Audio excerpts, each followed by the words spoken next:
আমার বাবু জন্মগ্রহণ করার পর থেকে আর আমি বাইরে বের হই নাই। তো আজকে অনেক দিন পর বাইরে বের হলাম আমার বড় 2 ছেলেকে নিয়ে। ওরা বলছিল বাসে অথবা ট্রামে করে যাওয়ার জন্য, কিন্তু আমি বললাম না, না আজকে হেঁটে যাব আমরা। তো দেখেন এখানে অনেক বড় একটা ঘন্টা বাজতেছিল মন্দিরের মধ্যে। সরি মন্দির না, এটা মনে হয় গির্জা। তো ঘন্টাটা অনেক জোরে বাজছিল, যেটা আমাদের একদম কানের যা অবস্থা। যেহেতু ইতালিতে এখন সামার সিজন চলছে, এখানে কিন্তু অনেক বেশি ট্যুরিস্ট বিভিন্ন দেশ থেকে আসছে। আর পালারমো শহরটা যেহেতু সাগরের পাশে, এখানে ট্যুরিস্ট একটু বেশিই আসে। এখানে একটা ট্যুরিস্টের গাড়ি যাচ্ছে দেখলাম, মানে আমার ছেলেরা তো হতবাক হয়ে দেখছে, কারণ ওরা দেখে না এসব। কিন্তু এরপরও মানে আমরা একটু যা দেখলাম যে মানে বিভিন্ন দেশের ট্যুরিস্টদেরকে, আসলে ট্যুরিস্টদেরকে দেখলে একটু মজাই লাগে। তো এরপর আমি একটা সুপার শপে চলে গেলাম। ওইখানে বিভিন্ন ধরনের বিভিন্ন কসমেটিক্স বলেন, বাবুদের সমস্ত সব ডাইপার, টিস্যু সমস্ত সব কিছু পাওয়া যায়। তা আমি এখানে এসে তো লিপস্টিকের ইয়া দেখে আমার মাথা পুরা ঘুরে গেছে, কারণ আমি একটু লিপস্টিকে পাগল। কারণ আমি সাজগোজ তেমন মেকআপ তেমন একটা করি না, বাট আমার লিপস্টিক আমার লাগে। আমি একটু মানে লিপস্টিক প্রেমিকই বলতে পারেন। আমার মানে বাসায়ও আমি লিপস্টিক দিয়ে রাখি, মানে লিপস্টিক দিই না, মানে লিপ বাম হলেও দিয়ে রাখি একটু।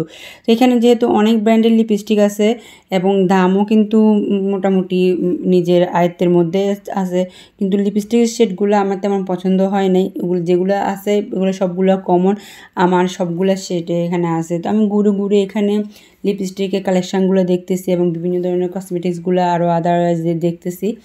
তো এখান থেকে আমি একটা কসমেটিকের মধ্যে তেমন কিছুই নিয়ে নেই, কারণ আমি মেকআপ করতে তেমন একটা পছন্দ করি না।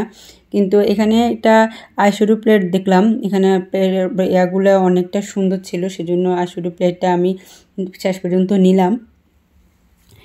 এরপর চলে গেলাম আরেকটা স্টোরে। এখান থেকে আমি একটা ফেস ওয়াশ নিয়ে নিলাম, ফেস ওয়াশ না এবং একটা স্ক্রাবার নিয়ে নিছি।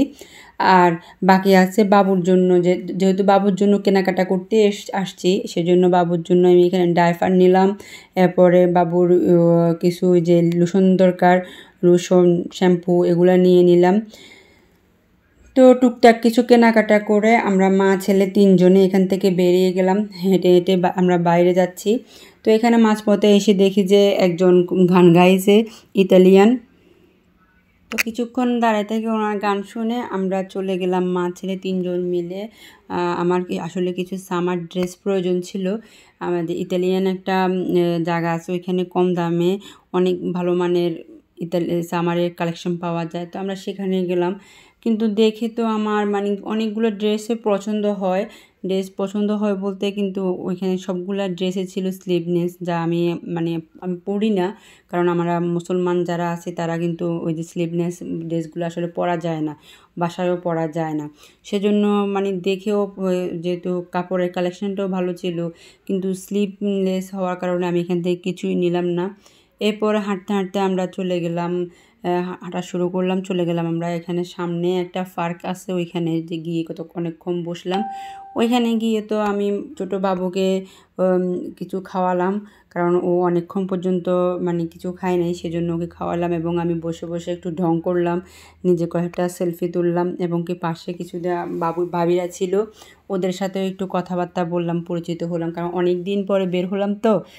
তো ডং ডং করার পরে আমি এবং আমার ছেলেরা চলে গেলাম একটা আইসক্রিম শপে।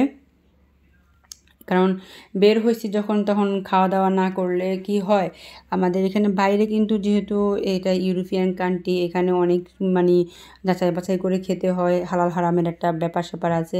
তো যেহেতু গরম পড়তেছে, সেজন্য চিন্তা করলাম না আইসক্রিমই সেজন্য আমার ছেলে বলছে কাছে একটা আইসক্রিম দোকান আছে, ওইখানে চলে গেলাম আমি এবং আমার ছেলেরা মিলে। তো আমার ছোটো ছেলে মানে আমার মেজু ছেলে, ও আইসক্রিম যেহেতু ইতালিয়ান কথা বলতে পারে, আমি তেমন কথা বলতে পারি না, তো আমি আইসক্রিমের ফ্লেভারগুলো চয়েস করে দিচ্ছি, ও ওদেরকে বলে আইসক্রিমগুলো নিয়ে নিলাম আমরা। আইসক্রিম যেহেতু আমরা দোকানে বসে খাবো না, ওরা আমাদেরকে জিজ্ঞেস করছিল যে দোকানে বসে খাবে নাকি বাইরে বসে খাবে। আমরা দোকানে বসে খাবো না, আমরা আইসক্রিমগুলো নিয়ে বাইরে চলে গেলাম এবং মা ছেলে 3 জন মিলে খেলাম। এরপর অনেক ঘোরাঘুরি করলাম। এই তো এই পর্যন্তই। তো আজকে এই পর্যন্তই, সবাই ভালো থাকবেন। আসসালাম।